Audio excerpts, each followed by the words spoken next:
Good evening. Well, boy, it's a fast-moving and very important story. Since I was last with you, we've had the meeting in the White House that erupted into a row. The American president and vice president feeling that President Zelensky was being ungrateful, but boy, did they snap back. Somehow, I think that meeting, that row was necessary. I think psychologically it was very difficult for the Ukrainian president to go into a room to sign a document that begins a process that accepts losing Crimea for good. And so I understand why Zelensky, wasn't really very keen to do it. I then thought, well, it's only a matter of time before he comes back and signs this minerals agreement. But last night, we saw with one of the news agencies, Zelensky saying that he thought the war could go on for a very, very long time. I have to say my heart sunk. And then, of course, I woke to the news this morning, unsurprisingly, that Trump said, that's it, no more aid, it's all over. And then this afternoon, we get a long statement coming out from President Zelensky, and it's very, very fulsome. He makes it very, very clear. We are ready to work fast to end the war. He talks about prisoner releases. He talks about truces. He talks about reiterating Ukraine's commitment to peace. He does, of course, make the point, quite sensibly, that any ceasefires would have to have Russian support as well. And then he goes on to say, as regards the minerals agreement, Ukraine is ready to sign it at any time. Now, I think this is a good thing, not a bad thing. I think the minerals deal that the Americans have put together is actually very, very clever.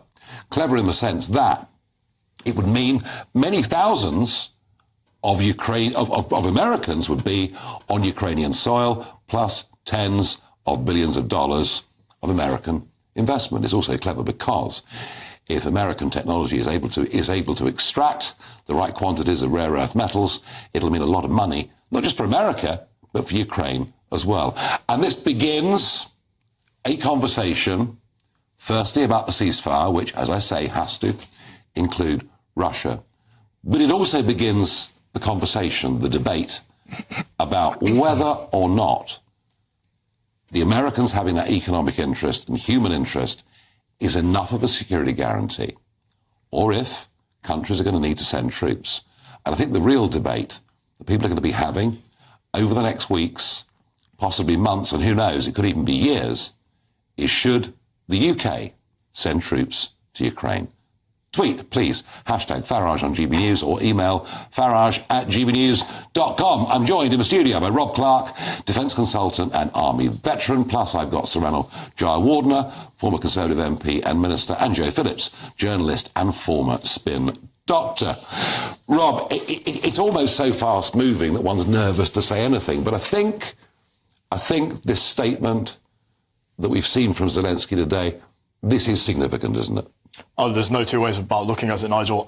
It's hard to believe that evening in the White House was 96 hours ago. Yeah. Events have moved so fastly, and in particular today. I think it underlines this Ukrainian perspective almost of like a reset in relations with Washington, which for various reasons I think is obviously important. I think, first and foremost, a lot of people have asked me, whose fault was it last Friday? Was it President Trump and J.D. Vance? Yeah. Was it President Zelensky? And in all honesty, I think a bit of both sides have to shoulder some of the burden in sort of how disastrous that meeting was. I think those of us who watched it have never seen anything like it. So this attempts some sort of positive communication and reset to Washington. Maybe it was needed. Maybe in a funny sort of way it was needed. Well, if it hasn't happened, I think we could see this deteriorating so fastly, so quickly. Yeah. And that would obviously, the ramifications to European countries would then spiral out of control. So for good or for bad, I think it's happened. And I think now positive steps can be taken, crucially going forwards. So this gets signed. I'm imagining within a week or so. It'll happen pretty quickly. I know it will. Was Zelensky bullied into this?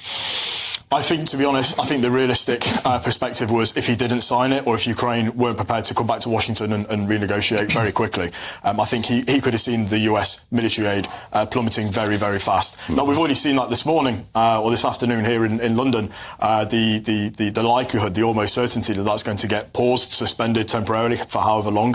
But crucially, from a military perspective, I don't think that's going to make as much of an effort on the ground in Ukraine, on the front lines, as some people suspect. So I think that's going to be interesting interesting for the next few weeks, the next few months, how that's going to play out. But no, absolutely, I think it was in Zelensky's personal and Ukraine's interest for us to go forward. No, I think it really is a very common sense thing, and it's the right thing, but it's just the beginning.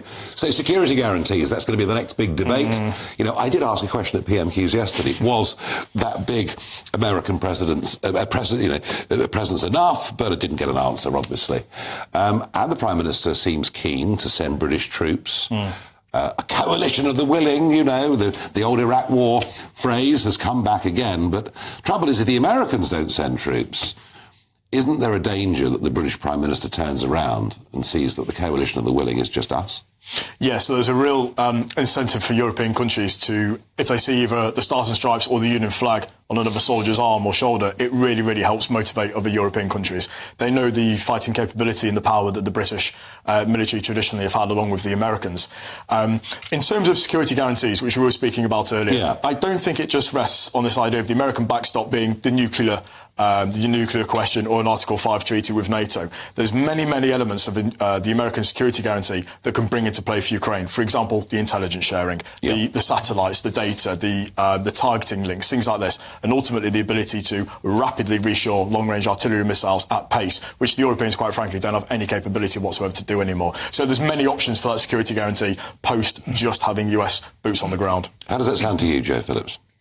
Well, there's an awful lot of ground to cover, and it does seem as though we're spending an awful lot of time talking about a rapprochement between Trump and Zelensky, when actually it should be a ceasefire between Putin and Zelensky. And I would be very interested to know what Putin is thinking in Moscow, because we've had no indication whatsoever that he is interested, willing, other than, you know, a few rude and vile things. I mean, I do think Zelensky has been bullied into this, and I think he was willing to sign a minerals agreement when he went to the White House last week, but it all went off track because he wanted some sort of security. But I do think, just on the point that Rob's just made on that issue of security, there's real concern within the security world about America withdrawing its watchful eye, if you like, on Russian cybersecurity. And that would be devastating, wouldn't it? That's a fair point. It would be devastating, but I think there's enough people within the new administration, in the Pentagon and in Washington more broadly, who do view this still in the hard real terms, the hard real practical terms that we do. And we forget, you know, there are treaty-bound obligations, we have historic partnerships, bilateral, trilateral agreements, the Five Eyes, things like this. I think this is far deeper. The relationship, the security and intelligence sharing relationship with Washington is far deeper than quick sound bites coming out from Washington, regardless of who they come from. I think this is going to be incredibly important going forward over the next few weeks to gauge Washington and President Trump's administration's intentions, how much to bring out or how much to realign. But I think you're right, the cyber sort of angle is going to be incredibly important. There's been no pressure around a lot. It appears that there's been no pressure, there probably has behind the scenes, on Putin at all. But I think the answer to Joe is actually that what's happened today is that Ukraine and America are united again. That of itself must put some pressure on Putin, mustn't it? Yeah, and that's hugely important because it's really clear to everyone, bar Putin probably, that Putin's the bad guy here. And so it's important that the West is at one in its support for Ukraine. It's really important Ukraine's back on the coming back to the table here. Trump operates in mysterious ways, shall we say. He's got his own style of doing things. It's not perhaps what we would have done. I don't think anyone actually liked seeing what we saw on the television. But if it has got Zelensky to the table, if it does get this deal done, if it makes sure that Putin comes to the table, which is critical in getting a long and sustainable peace in Ukraine, then actually some good will have been done. Yeah, I'm hoping that's where we are. Rob, we were talking the other day about an effective peacekeeping force needing to be about 100,000 soldiers, which is perhaps about right, I don't know. So let's say the British contribution's 10,000 soldiers. So you have 10,000, inactive. You've got 10,000 in reserve, and probably another 10,000 in supplies, logistics. Looking at about 30,000 people. It's, for every one person up the front, it's a couple behind. We couldn't do it, could we? Absolutely not. This is a question I've been asked consistently for the last sort of 2 or 3 weeks. Just to put some numbers in perspective to help some of your viewers maybe, when we talk about the size of the deployment needed for peacekeeping or peace monitoring, I look at the Korean War and the outcome from that. The 38th parallel is roughly about 160 miles long. The Ukrainian border for the front lines, the various front lines, are about 800 miles. Yeah, so it's about 6 or 7 times the size. What a thought. We still have, 70 years later, we still have 24 to 30,000 US troops. And all the capabilities the US bring, including nuclear assets by sea and by air, in Korea. So this is going to be an incredibly long-term situation, an incredibly manpower and resource intensive, which, when we go back to this 2.5% recent uplift in defence, it won't even... Doesn't even touch the sides.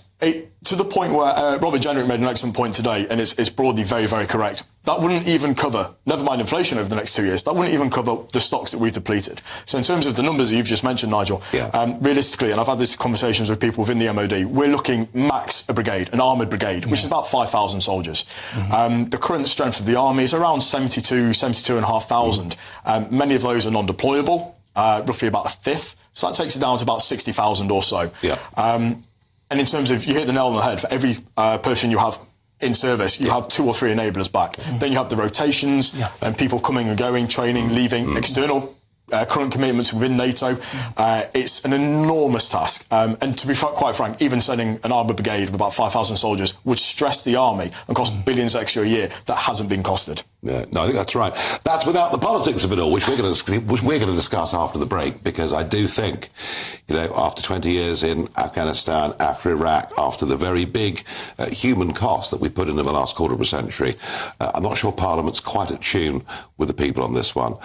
Finally, Rob, we've heard nothing about territory here, have we? Nothing at all. Are we all assuming that Crimea stays with Russia? I think it's, regrettably, I think it's almost certain. I think this is going to be one of the few, never mind no NATO troops in Ukraine, never mind no US troops in Ukraine, I think Putin's bottom line will be Crimea becomes Russia. And that's going to be, having been to Ukraine several times, I think that's going to be an awful pill for the Ukrainians to swallow. But swallow it they must if this deal goes ahead. And that, I think, is what Zelensky found impossible in the White House last Friday, psychologically, to be remembered as the Ukrainian president that actually finally said it's not coming back. Rob Clark, a pleasure to have you in the studio.